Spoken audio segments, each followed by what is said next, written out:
kita buat lagi satu kali demo. Ini jenama dia Dettol. Jenama Dettol. Awas. Saya pun tak percaya juga duk tengok klip video kan. Jadi saya beli benda ni memang kegunaan harian. Tapi saya try cuba, kita buat demo balik, kita tengok.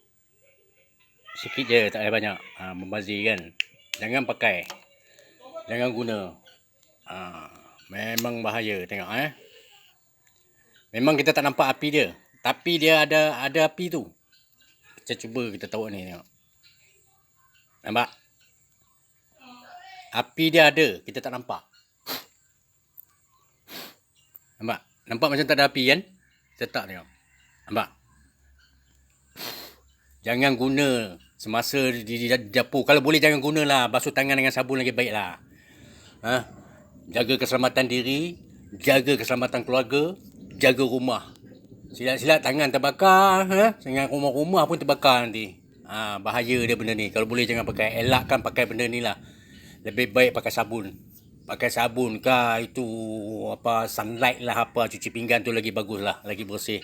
Yang pentingnya keselamatan.